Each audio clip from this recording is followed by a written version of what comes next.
These don't belong in nature. It's a beautiful winter day, lots of snow and ice everywhere. The only disappointing thing is that no matter where you go, no matter what you do, you just can't get away from plastic.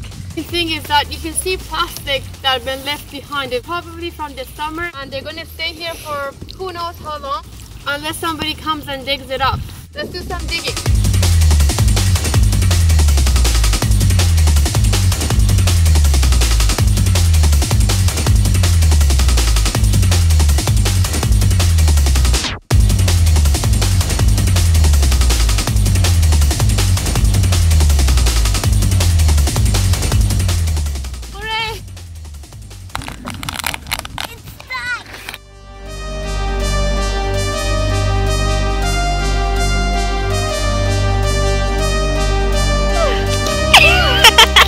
Here are the 4 bottles we found.